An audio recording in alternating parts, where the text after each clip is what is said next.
बताता हूँ।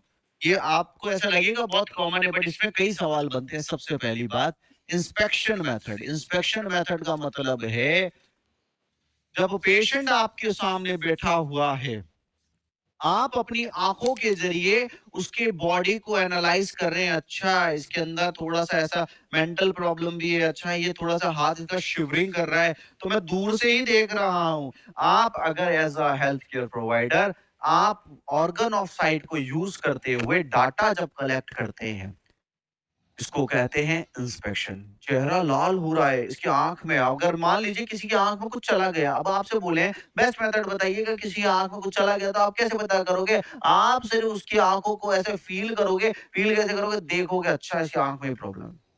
डॉक्टर करते हैं ना, मुँह खुलवा करके करिए, मुँह के अंदर देखते हैं, ढूँढते हैं, वो क्या है इंस्पेक्शन मेथड है। इंस्पेक्शन का मतलब होता है by use of the organ of sight आप विजुअलाइज़ कर रहे हैं, डाटा को असेस कर रहे हैं। Inspection is the method Inspection is the method by which method by which healthcare provider uses organ of sight organ of sight माने के eyes to collect data of patient by just seeing it. सिर्फ देख करके data को collect करना इसको inspection कहते हैं। माने कि पेशेंट का फेशियल एक्सप्रेशन वो देख लेगा डॉक्टर। फेशियल एक्सप्रेशन हुआ आपका, कलर ऑफ द स्किन देखते हैं, colour of skin, texture of skin देखते हैं, कट पट गया या किस तरीके से है। तो ये सब जो भी देखा जाएगा उसको इंस्पेक्शन कहा जाता है। क्या कहा जाता है? इंस्पेक्शन। इंस्पेक्शन के बाद दूसरी चीज आती है जिसको कहा जाता है ऑस्कल्टेशन। ऑस्कल्टेशन, अब देखिए हर में अपना अपना ऑर्गन को विजुलाइज कराया जा रहा है। ऑर्गन को विजुलाइज का मतलब यह है, इंस्पेक्शन में ऑर्गन ऑफ साइट का यूज में लिया जाता है, ऑस्कल्टेशन में ऑर्गन ऑफ हियरिंग का, माने कि ईयर का इस्तेमाल करके हम पेशेंट की कई साउंड को कैप्चर करेंगे। यानी कि यहाँ it is a method of physical examination, it is a method of physical examination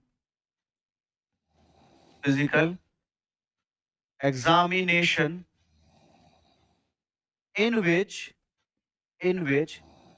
it is a method of physical examination in which organ healthcare provider uses his ear to listen the various sound of sound of patient body of patient body माने कि patient की body का various sound को listen कर रहा है। Auscultation is a method of physical examination in which patient health care provider uses ear to listen his various sound of body. Patient की body में वेरियस साउंड आ रहे हैं, पेट में गुड़गुड़ हो रही है, पेट में दर्द हो रहा है, हार्ट में मरमर साउंड को सुनना है। ये सारे साउंड को अगर हेल्थ केयर प्रोवाइडर सुनता है इसको ऑस्कल्टेशन करते हैं। और ऑस्कल्टेशन के लिए आपको एक इंस्ट्रूमेंट की जरूरत पड़ती है, वो है stethoscope. In auscultation, stethoscope is used. Stethoscope is used. यही स्टेथोस्कोप का इस्तेमाल करना पड़ेगा जिसमें से हमें साउंड आने वाला है। तो स्टेथोस्कोप किस प्रकार से दिखता है? स्टेथोस्कोप कुछ इस प्रकार से दिखता है। आप देखेंगे ये पूरा का पूरा जो इंस्ट्रूमेंट है इसी को आप क्या कहते हैं? स्टेथोस्कोप कहा जाता है। स्टेथोस्कोप कहा जाएगा। तो स्टेथोस्कोप में आप देखेंगे ये वाला जो पार्ट होता है, ये पार्ट जो है इसको आप ईयर टिप कहते हैं। क्या कहते हैं? Year tip. इसको कान में लगाया जाता है। साउंड जो होगा इसके ज़रिए जाएगा, डायफ्राम के ज़रिए आप ले सकते हैं, बड़ा वाला जो पार्ट होता है वहाँ से ले सकते हैं और कुछ ज़्यादा खतरनाक मतलब जो डिम साउंड आ रहा है उसको बहुत ज़्यादा एम्प्लीफाई करना है तो आप बेल से भी ले सकते हैं। दोनों पार्ट से साउंड को सुन सकते हैं। ये जो पार्ट है इसको ट्यूबिंग कहते हैं, इसके ज़रिए से आपका साउंड आपकी ईयर तक जाएगा और ये जो है बायन्यूरल कहा जाएगा। क्या कहा जाता है? बायन्यूरल। ठीक है? ये स्टेथोस्कोप होता है। तो ऑस्कल्टेशन में जब भी आप क्या करोगे ऑस्कल्टेशन ऑस्कल्टेशन में आपको स्टेथोस्कोप की ज़रूरत पड़ेगी ही पड़ेगी। ऑस्कल्टेशन में किसकी ज़रूरत पड़ेगी? स्टेथोस्कोप की ज़रूरत पड़ती है। ठीक है? ऑस्कल्टेशन के बाद एक और टेक्नीक है, प्यारी-सी टेक्नीक, उसको क्या कहते हैं? उस टेक्नीक को कहा जाता है तीसरी technique, third technique palpation. Third technique आती है पाल्पेशन। पाल्पेशन समझने से पहले हमें अपने हाथों को समझना पड़ेगा। हमारे हाथ में ये पार्ट और एक ये पार्ट, 2 पार्ट होते हैं। पाल्पेशन मेथड क्या होता है? मुझे बॉडी की सरफेस को फ़ील करना है, मुझे बॉडी की सरफेस को फ़ील कर रहा हूँ, मुझे क्या करना है? सरफेस को फ़ील करना है, मुझे बॉडी के अंदर के ऑर्गन को फ़ील करना है। तो मैं क्या करूँगा? मैं उसको पाल्पेट करूँगा, ठीक है? ये सरफेस होती है पाम पाम सरफेस, ये होती है डॉर्सम सरफेस। ये काम में क्या आती है? मान लीजिए किसी का डॉक्टर आते हैं, कहाँ दर्द हो रहा है? यहाँ दर्द हो रहा है सर। वो दबा करके ऐसे फ़ील करके देखते हैं। यहाँ दर्द हो रहा है, यहाँ दर्द हो रहा है, कहाँ? यहाँ दर्द हो रहा है, यहाँ कैरोटिड को पाल्पेट कर रहे हैं। क्या कर रहे हैं? पाल्पेट कर रहे हैं। पाल्पेशन बना किस लिए था? पाल्पेशन बना था इंटरनल ऑर्गन के स्ट्रक्चर को फ़ील करने के लिए। मैं कैरोटिड को पाल्पेट कर रहा हूँ, मतलब क्या है? मैं कैरोटिड को स्ट्रक्चर को पाल्पेट कर रहा हूँ कि कैरोटिड कैसे धड़क रही है। Palpation is a method palpation is a method in which internal internal organs and their structures are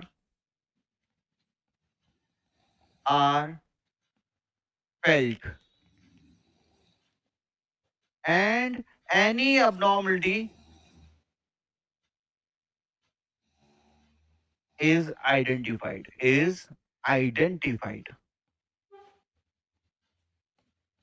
internal organ को फील करेंगे हम। इंटरनल ऑर्गन को कैसे? दबा करके फील करते हैं। तो यहां याद रखिएगा, बाय यूजिंग palm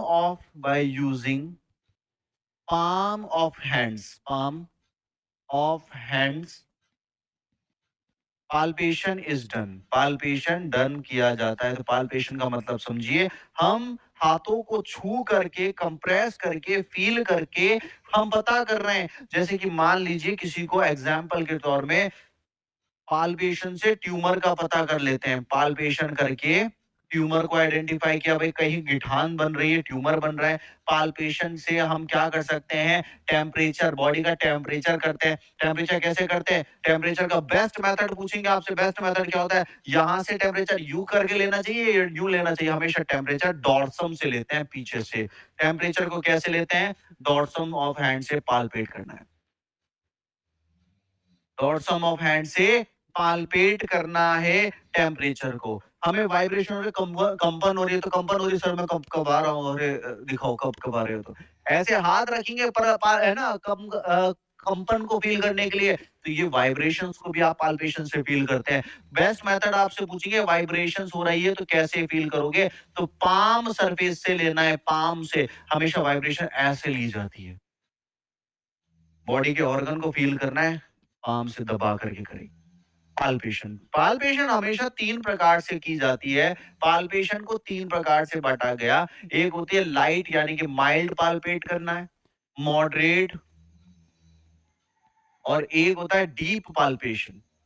कौन-कौन से पाल्पेशन है? माइल्ड पाल्पेशन, दूसरा होता है मॉडरेट पाल्पेशन और तीसरा होता है डीप पाल्पेशन। माइल्ड, मॉडरेट और डीप पाल्पेशन, इन प्रकार का पाल्पेशन। यदि एक सेंटीमीटर से लेस पाल्पेट कर रहे हो, दबा रहे हो, तो उसको तो आप क्या कहेंगे?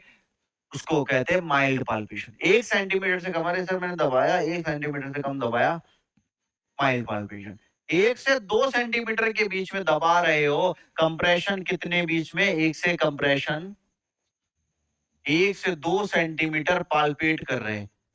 दबा रहे हैं, दबा रहे हैं, बट 1 से 2 के बीच में दबा रहे, इतना ही दबा रहे हैं, उसको कहते हैं मॉडरेट। और एक पाल्पेशन होता है, इसको कहते हैं मोर देन, अगर 2 सेंटीमीटर, मोर देन 2 सेंटीमीटर दबाएं, मोर देन 2 सेंटीमीटर दबा करके फील करके देख रहे हैं, तो उसको कहेंगे डीप पाल्पेशन कहा जाता है। क्या कहा जाता है? डीप पाल्पेशन कहा जाता है। तो 3 प्रकार से, हल्का सा दबा करके देखा, माइल्ड, 1 सेंटीमीटर तक माइल्ड होता है, 1 से 2 के बीच में मॉडरेट होता है, 2 से ज्यादा गहरा दबाओगे तो ये डीप पाल्पेशन कहा जाता है। तो दबा करके फील करके देखना पाल्पेशन कहा जाता है। चौथा, चौथा एक और टेक्निक आती है जिसको कहते हैं परकशन। परकशन का मतलब है हमें साउंड सुनना है, बट साउंड जब कैसे सुनेंगे? हम साउंड सुनते हैं पेशेंट की बॉडी को अपने हाथ से स्ट्राइक करके या हैमर से स्ट्राइक करके, पेट के अंदर ऐसे आवाज करके। ये पाल्पेशन है भैया, पाल्पेशन है। इस तरीके से टैपिंग कर करके देख रहे हैं, तो आप किसी चीज को स्ट्राइक करके और साउंड प्रोड्यूस करके देख रहे हैं, तो उसको परकशन कहा जाता है। Percussion, percussion is a method, percussion is a method in which sound is produced, in which sound is produced, in which sound is produced by striking, by striking the patient body surface by hands और hammer, by hand और hammer. Hammer भी कौन सा? Percussion hammer, असली वाला hammer नहीं, percussion hammer के जरिए हम पेशेंट की बॉडी को स्ट्राइक करते हैं, फिर हम उसमें से साउंड को सुनते हैं। ये क्या कहलाता है? ये परकशन मेथड कहलाता है। कि हमने एक हथौड़ा लिया, जैसे रिफ्लेक्सेस चेक करते हैं ना, ऐसा हथौड़ा लिया और मूव कर रहा है, वो है हाथ मूव कर रहा है, ये क्या मूवमेंट जो हो रहा है, इसी को कहते हैं परकशन मेथड। अब एक एक सवाल बहुत सालों से आता आ रहा है कि abdominal abdominal assessment, abdominal assessment का सीक्वेंस क्या होता है?